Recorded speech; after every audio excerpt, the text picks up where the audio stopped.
በየዓመቱ ረመዳን ሊያልቅ ሲል አንድ ትልቅ ጥያቄ ሁላችንንም ያወያየናል። ዘንድሮ ጾሙ 29 ነው ወይስ 30 ይሞላል? አንዳንዴ በ29ኛው ቀን ኢድ ነው ሲባል እንሰማና እንገረማለን። አንዳንዴ ደግሞ 30 ይሞላል ይባላል። ታዲያ ይሄ ልዩነት ከየት ይመጣል? ለምንድነው ሁሌ የምንወዛገበው? ዛሬ የዚህን ምስጢር ግልጽ በሆነ መንገድ አሳያችኋለሁ። አብራችሁኝ ቆዩ። ክፍል 1 የጨረቃ ካላንደር ምስጢር። ወደ ዋናው ሐሳባችን ስንገባ በመጀመሪያ ማወቅ ያለብን እስላማዊ ካላንደር ወይም የሂጅራ ካላንደር የሚመራው በፀሐይ ሳይሆን በጨረቃ ዑደት መሆኑን ነው። በሳይንሱ ዓለም አንድ ጨረቃ ወር ሉናር መንዝ በአማካኝ 29.53 ቀናት ይፈጅበታል። ነገር ግን ግማሽ ቀን ብሎ ነገር ስለሌለ የእስልምና ወራት ወይ 29 ቀናት አሊያም 30 ቀናት ይሆናሉ ማለት ነው።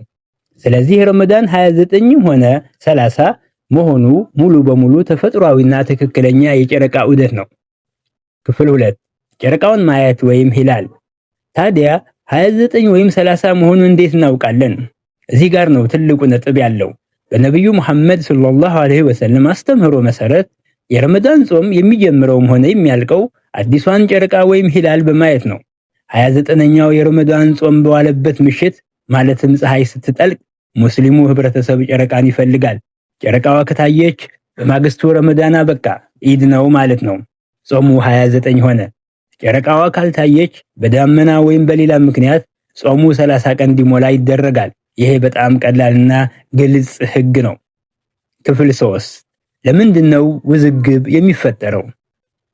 ህጉ ይህን ያህል ግልጽ ከሆነ ለምን እንወዛገባለን? ዋናዎቹ ምክንያቶች እነዚህ ናቸው። የአየር ንብረት። በአንድ ሀገር ዳመና ኑሮ ጨረቃዋ ሳትታይ ትቀራለች። በሌላ ሀገር ግን ሰማዩ ጥርት ብሎ ልትታይ ትችላለች። የመልክዓ ምድር ልዩነት ወይም ጂኦግራፊካል ሎኬሽን። መሬት ክብ ናት። በአንድ የዓለም ክፍል ላይ ጨረቃ ስትወጣ በሌላው ክፍል ገና ላይደርስ ይችላል። የሳይንስና የአይን እይታ ክርክር።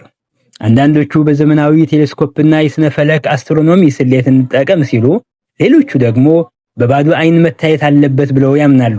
ይሄ ልዩነት ነው ውዝግብ የሚመስለን እንጂ ሁለቱም አካሄዶች የየራሳቸው ጠንካራ መነሻ አላቸው። ለማጠቃለል ያህል ረመዳን 29 ቢሆንም ትክክል ነው፣ 30 ቢሆንም ትክክል ነው። ዋናው ቁም ነገር በእምነቱ አስተምህሮ መሰረት የጨረቃዋን መውጣት ተከትሎ በህብረትና በፍቅር በዓልን ማክበሩ ላይ ነው።